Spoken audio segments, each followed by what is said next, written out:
Habang patuloy ang ating biyahe sa makipot na daan na ito, tanaw ang mga puno, palayan, at maliliit na kubo sa gilid ng kalsada, naisip ko, bawat kubo ay may sariling kwento. Hindi man marangya, pero puno ng aral at pagmamahal. At ngayon, may isang kwento akong ibabahagi.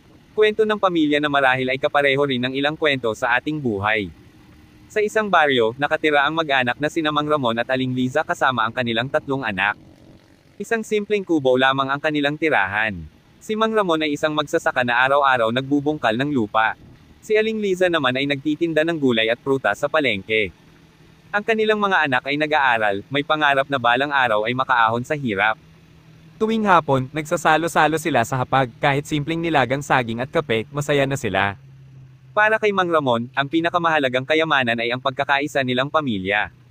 Ngunit dumating ang unos. Nagkasakit si Mang Ramon dahil sa matagal na pagbibilad sa araw at walang tigil na pagtatrabaho. Hindi na siya makapagsaka, at biglang bumigat ang lahat. Walang sapat na ipon, at hindi na rin sigurado kung may makakain sa susunod na araw. Sa puntong iyon, si Aling Liza ang tumayo bilang haligi at ilaw ng tahanan. Ginawa niya ang lahat para mapunan ang pangangailangan ng kanilang mga anak.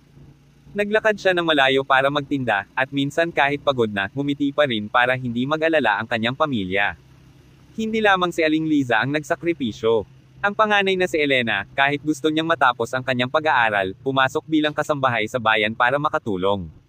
Si Joel, ang pangalawa, nag-alaga ng mga manok at nagbenta ng itlog sa mga kapitbahay. Kahit ang bunso na si Carlo, nagtitinda ng yelo at ice candy sa kalsada. Minsan tinutukso sila ng kanilang mga kalaro, ang aga-aga nagtatrabaho, hindi ba kayo maglalaro? Pero sa puso nila, mas mahalaga ang tumulong sa pamilya kaysa sa pansamantalang kasayahan. Hindi naging madali ang lahat, may mga gabing kulang ang ulam, may mga araw na halos wala silang makain.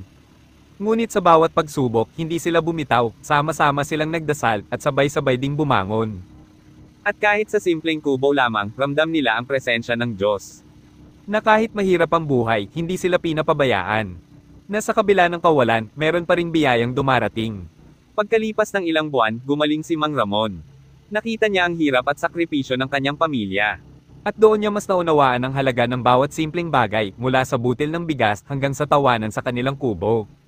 Para sa kanya, hindi pera ang tunay na yaman, kundi ang pagmamahal at pagkakaisa ng pamilya.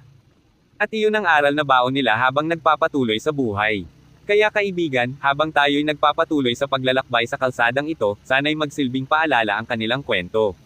Sa bawat kubo na ating nadadaanan, may pamilyang patuloy na lumalaban. At marahil, sa kanilang kwento, makikita mo rin ang sarili mong pinagdadaanan. Pero tandaan, basta't sama-sama, walang bagyong